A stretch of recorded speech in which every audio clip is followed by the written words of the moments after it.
I'm Dan Hoard at American Conference Media Days here in Newport, Rhode Island, along with Bearcat quarterback Gunner Kiel. The Bearcats, the overwhelming pick to finish in first place, and you know, that's great. We'll talk about that kind of stuff with others, but this is an opportunity for me and you to do some Gunner Kiel fun facts, to get to know the person underneath the helmet. Are you ready? Love it. Here we go. I'm ready to go. All right. For Bearcat fans that might not know this, your first name, Gunner, actually has ties to the Cincinnati Bengals. Tell the story. Yep. So my mom and dad were huge fans of Boomer Esiason.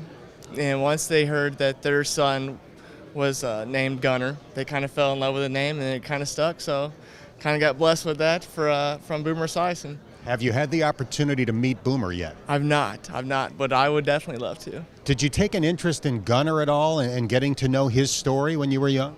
I did not, actually. I think my mom and dad have told me a few times about it, but I haven't really looked into it too much. All right. You told me once, Gunner, that you didn't like throw a tire through the back, threw a football through a tire in the backyard as a kid. Your family had an actual goalpost. Yep, we did. We had the goalpost, and we used to kick field goals and all that good stuff. So there for a while, I was kicking, but I mean, I was doing more toe bash style. I didn't know the soccer style, so I'm not going to risk breaking a toe kicking field goals. You were a straight-on, old-school field goal kicker? I was straight, just toe bash. Just my dad always taught me how to do that. So I think if I did it now, I'd just embarrass myself. On the first day of American Conference Media Days, you took over the Bearcats Snapchat account. You like social media?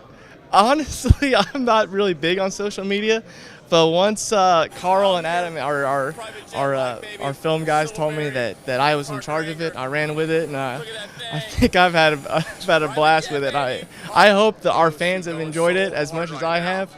I think I said baby a little bit too much, but that's just overfilled with excitement.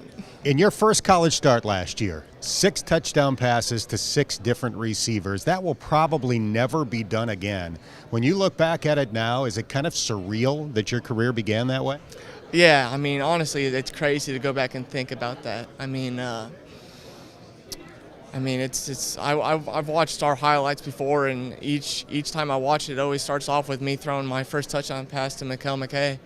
And it's just crazy to go back and think that was my first college game. I mean, I think going back and watching the game over, for me, I get more nervous than actually when I was playing in it. So it's crazy to think, but I mean, it's amazing the story that I have. But then again, it's great having wide receivers and the coaching staff and offensive line, running backs, and the supporting cast behind me to get me through games like that. How do you keep all those wide receivers happy?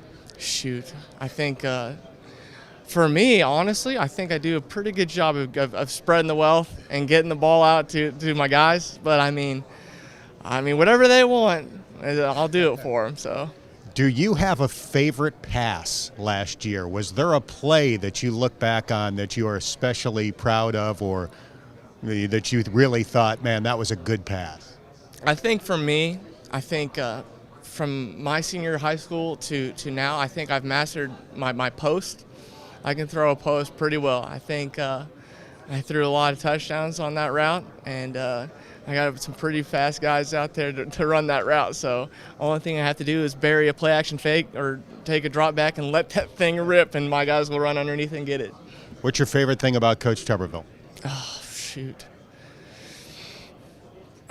Probably his southern accent and just how laid back he is. I mean, he's just super chill. It's great coming out here too and getting to know him a little bit better than just seeing his off the field and on the field. It's a lot different. So I mean, getting the opportunity to see him just comfortable was definitely great. You've been part of the Manning Passing Academy each of the last couple of years. What is it like to hang out with the Manning brothers and Archie Manning for those few days? Oh, it was crazy. It was so surreal. I mean, each day walking in the meeting room, it's just you see these legends. Honestly, I mean, you see Archie and Peyton and Eli and Cooper, and then you'd see, just so many legendary coaches in there. And it's just, you gotta pinch yourself because you think you're dreaming, and then they come and talk to you like you're just a regular person. I mean, they know me on a first name basis, and it's like, I'm still looking up to you like, gosh, you're my favorite player in the NFL. Like, I love you. I love watching you play. I want to be just like you. And you're having a casual conversation with me. It's awesome. You grew up in Indiana when Peyton was at the height of his powers with the Colts, and there's a picture of you from high school standing next to him on the playing field in Indianapolis. Tell us about that experience. Oh, it was crazy. I mean, getting the opportunity to play at Lucas Oil was huge for us. But then also whenever I got done with warm-ups and I turned around and I see my childhood hero just looking right at me, and we're having a casual conversation.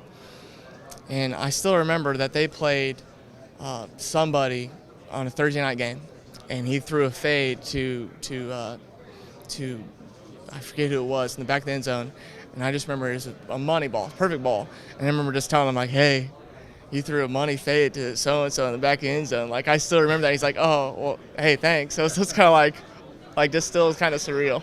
It's probably Marvin Harrison back then. It probably was, honestly. I don't remember. I mean, All right, give me the dream scenario for your junior season at UC. going undefeated. Honestly, I would love it if we won a game on a last-second touchdown and just people in Nip just storm the field. That'd be great. All right, he's thrown out the challenge. You do the first part. We'll see if they can take care of the rest. This has been fun.